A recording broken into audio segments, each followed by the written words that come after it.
Hey, good morning, guys. Barry Scarborough here, watchman on the wall for our Lord and Savior Jesus Christ. Ezekiel 33, verse 6 and 7 is the theme of the ministry. We watch and we look for the soon rapture of the church. And the goal of this ministry and this church is to get as many people to Jesus as we possibly can in these end times. Carly, I might have to promote Carly to watch Dog on the Couch because Kipper is once again in on the other couch. I think he likes the sunshine in there, so Carly's like, man, maybe I promote her. Maybe that's how it goes. So Merry Christmas in advance. I know it's December 22nd. It's 3 days ahead of time. I'm going to be, unfortunately, at my mom's funeral on Tuesday. What is that? What is Tuesday? Is Tuesday Christmas Eve? So thank so much to everybody who has encouraged the ministry and supported the ministry and prayed, most importantly, and just come alongside and cared for me and my family.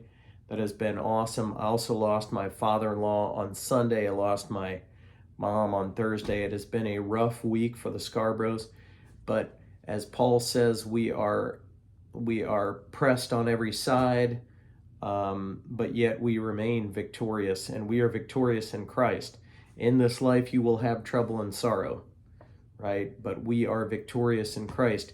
And oh, death, where is your sting? I know that that my mom is victorious, and she is with the Lord, and that my father-in-law and they have overcome death, because I'm blessed that they were believers in Christ, and that is just the joy for us, and that they don't hurt anymore. My father-in-law had ALS and battled that for about a year and a half, really distinctly, for 2 or 3 years, a little bit longer. And then my mom was just kind of falling asleep. She had stage 4 kidney disease and was just sleeping her way out. So she went much more peacefully, but yet as death comes, it's always difficult. I was moved to make this video for a couple of reasons. First off, we're getting ready to go to church, and I wish you a wonderful Sabbath Sunday of worship, and I just wanted to thank everybody for their prayers. And the Lord just kind of put this on my heart, guys. There's all this confusion in the world, all this deception. All through Scripture, Jesus tells us, be not deceived, be not deceived, be not deceived. Why did he say that so much? Because he knew in particular the end times would be all about deception. That when I type it into Bible Gateway, I get 7 results for be not deceived.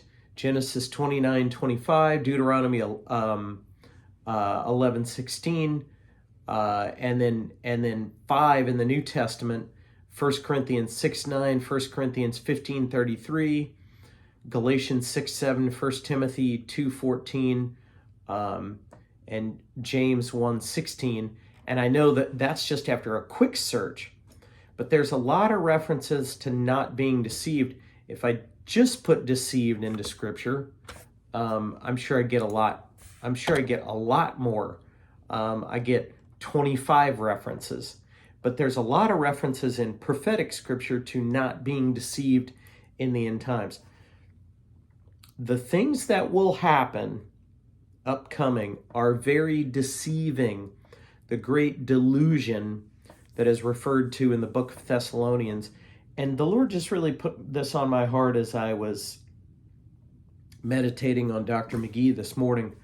When you have folks over for Christmas, when you celebrate, New Year's, you are a beacon of light to them. Tell them that you know the truth.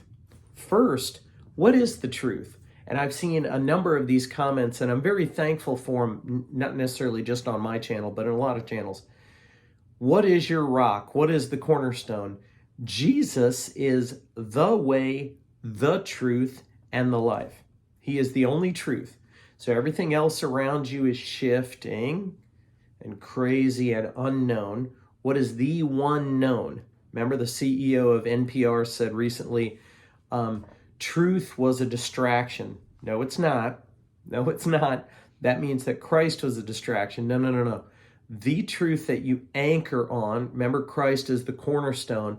For unbelievers, he is a stumbling block. Jesus is the way, the truth, and the life. I would take it even further. Jesus Christ is our salvation. That is the most important thing. And then for believers, you know, I shared this with you in the last video, you know what's coming. Don't take it to extremes and get too detailed, but we talked about this last time. 1 Thessalonians chapter 5, verse 1, now as to the periods and times, brothers and sisters, you have no need of anything to be written to you, for you yourselves know full well that the day of the Lord is coming like a thief in the night. Verse 4, but you, brothers and sisters, are not in darkness, so that the day would overtake you like a thief. You have awareness. Verse 5, for you are all sons of light and sons of day. So in other words, you have light that those around you this Christmas and this New Year's celebration don't have. Does that mean that you know every specific of what is going on exactly? No, but you have Holy Spirit awareness. Let me give you just a few examples. The drones. You know that these drones are part of something bigger. A lot of other people don't know that they're very scared. They're very worried. You know, without a question, that they are a nuanced part and a shadow that is being cast of the up and coming tribulation. You know that. You know that for certain. You don't know all the details around them, but you know they are a shadow cast of the soon and coming tribulation. You speculate that they are potentially what could be demonic forces at work.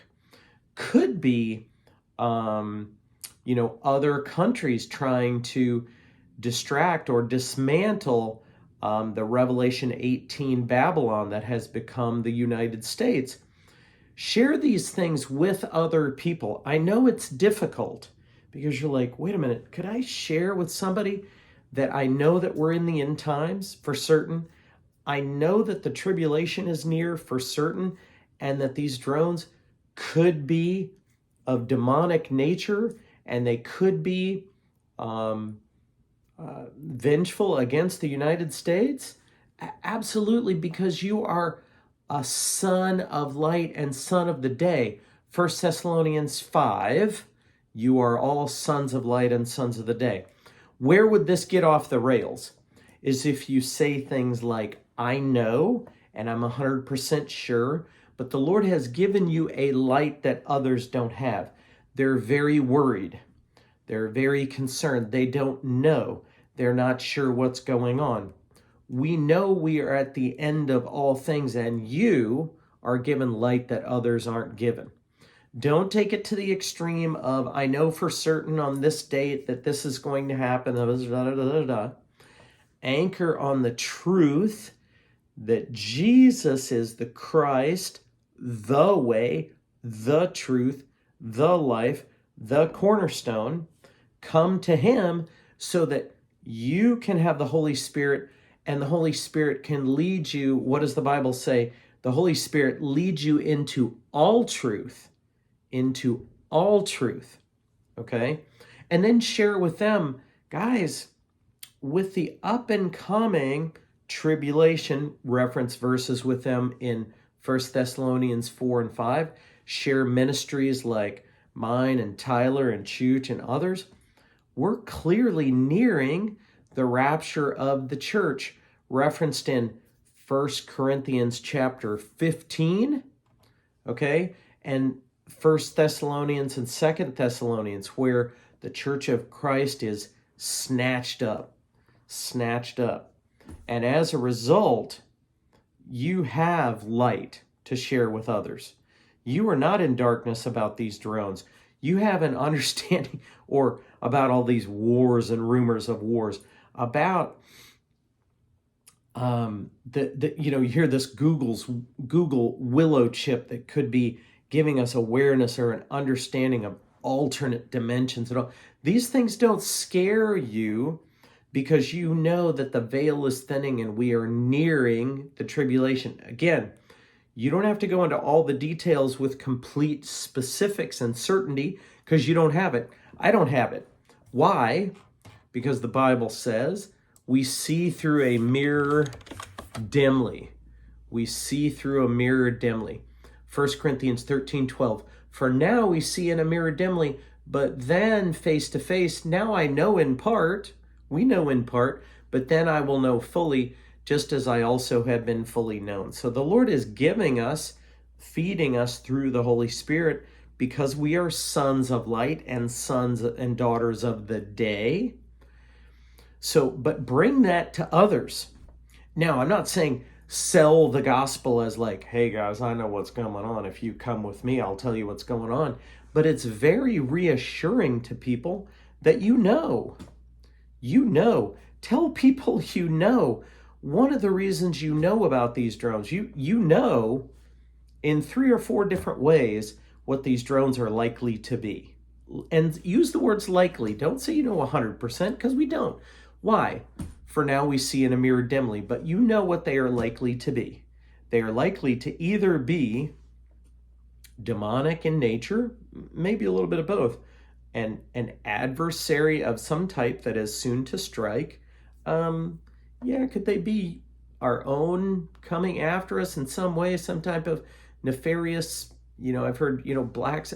It's possible, maybe a mixture, but there is something not right, something demonic going on here that may be used to cover up the soon and coming rapture, so that when hundreds of millions, maybe a billion, whatever the count is, are raptured up, then the government can say, well, at this time of Aquarius or fourth turning or whatever is used to explain away the rapture, they can say these aliens, which are demons, which are demonic of nature, had to snatch away those that were not prepared for this time, right? I know that sounds amazing and stunning and even difficult, and sometimes the conversations with your family are even more difficult. Let me share with you, they already think you're crazy because you believe that Jesus died on the cross, but he has given you understanding that is in depth. I just had a little bit of this conversation with my brother last night about they could be demonic, they could be Asian drones, Chinese military drones. They could be both. But very much if they're demonic, that could be the Lord either bringing judgment to our country, but it could be demonic in a lot of different ways, in that they're of a technology that we don't really understand. They've recently found out that they have seemingly been around this farmland that has been Chinese bought, that is close to a lot of these military installations. But you have been given, not just because you have some intellectual understanding, because you have Holy Spirit understanding. Give people that light, not an arguing political light or an arguing intellectual light, but a Holy Spirit light, because Jesus says, I am the way, the truth, and the life. If you're able to partner with us, there's links in the description box. I'd be honored if you were a partner with us in the church. There's not much time. We got to get people to Jesus as much as possible in these end days. There's just not much time. So share Jesus with your friends and family at Christmas. over the holidays and share with them your understanding of the times as they are unveiled. Love you guys. Talk soon. And Merry Christmas.